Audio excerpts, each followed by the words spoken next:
ভাৰতীয় ক্ৰিকেট দলত স্থান পোৱাক লৈ কি ক'লে ৰিয়ান পৰাগে সেই বিষয়টো আজিৰ এই ভিডিঅ'টোত আপোনালোকক জনামেই তাৰ লগতে আৰু ভাল খবৰ আছে বুলি ক'ব লাগিব সমূহ অসমবাসীৰ বাবে কালিৰ ৰাতিয়েই বহুত বেছি এটা সুন্দৰ খবৰ ওলাই আহিল সমূহ অসমৰ ক্ৰিকেট অনুৰাগী এতিয়া উৎসাহিত বা একেবাৰে তেওঁলোকৰ মন ফুলি গৈছে বুলি ক'ব লাগিব যেটো খবৰ আহিছে ৰিয়ান পৰাগে ভাৰতীয় ক্ৰিকেট দলত স্থান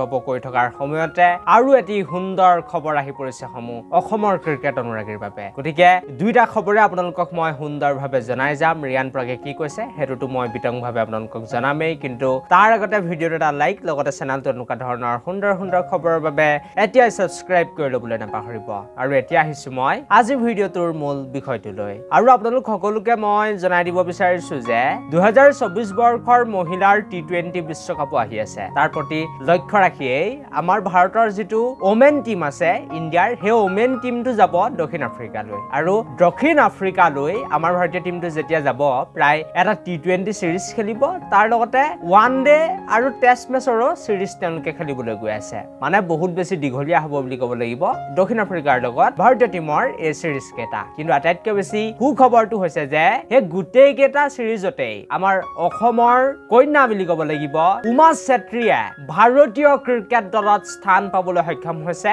হয় আপোনালোকে ঠিকেই শুনি আছে পুনৰ এবাৰ উমা চেত্ৰীক ভাৰতীয় মহিলা ক্ৰিকেট দললৈ আমন্ত্ৰণ জনোৱা হৈছে ইয়াৰ আগতে এবাৰ তেখেতক ভাৰতীয় ওমেন টিমলৈ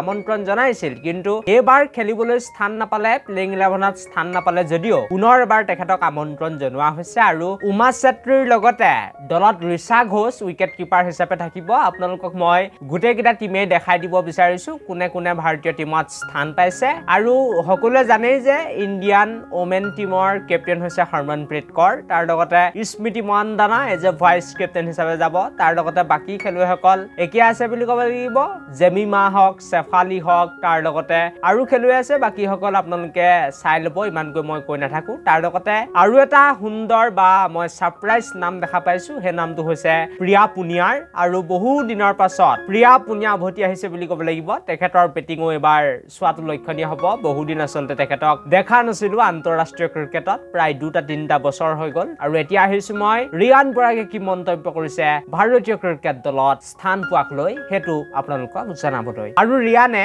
পিটিআইৰ এটা সাক্ষাৎকাৰত কয় যে এদিন মই ভাৰতীয় ক্ৰিকেট দলত স্থান লাভ কৰিমেই এদৰে প্ৰথমতে ৰিয়ান পৰাগে কয় তাৰ পাছতেই বিসিসিআই মোক নিৰ্বাচন কৰিবই লাগিব মই অহংকাৰী হৈ এই কথাষাৰ কোৱা নাই এটো মোৰ বিশ্বাস 10 বছৰ বয়সত যেতিয়া মই ক্ৰিকেট খেলিবলৈ আৰম্ভ কৰিছিলো তেতিয়াৰে পৰা মই টিম ইণ্ডিয়াত স্থান লাভ কৰাৰ সংকল্প লৈছিলো এইদৰে আচলতে ৰিয়ান পৰাগে পিটিআইত এটা ৰিপৰ্ট কৰা বা মন্তব্য কৰা দেখা গৈছিল আৰু পিটিআইত যেতিয়া ৰিয়ান পৰাগে কথাষাৰ কৈছে নিশ্চিতভাৱে বিসিসিআইও এই কথাষাৰ গম পাব ৰিয়ান পৰাগে কি মন্তব্য কৰিছে আৰু নিশ্চিতভাৱে এটো মই অহংকাৰ নহয় বুলি কম ৰিয়ান পৰাগৰ কাৰণ এটা ড্ৰিম লাগিব এটা সপোন লাগিবই যদি আপুনি ভাৰতীয় ক্ৰিকেট দলত খেলিম বুলি ভাবিছে তেনেহলে আপুনি হে সপোন দেখিব লাগিব নহলে কিন্তু হে লক্ষ্যত গৈ মই নাভাবো যে উপনীত হ'ব পাৰিব গতিকে ৰিয়ান পৰাগে এটো ভাল সপোন দেখিছে একেবাৰে 10 বছৰ 12 বছৰ বয়সৰ পৰা গতিকে এতিয়া নিশ্চিতভাৱে হে সপোন পুৰা হ'বলৈ লাহে লাহে গৈ আছে আৰু সুন্দৰ মন্তব্য বুলি ক'ব লাগিব ৰিয়ান পৰাগৰ এটো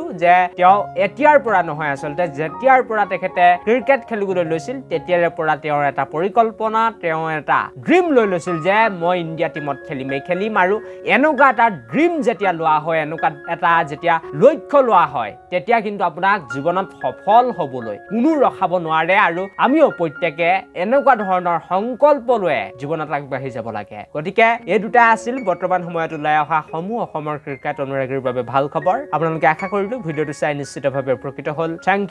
U for watching this video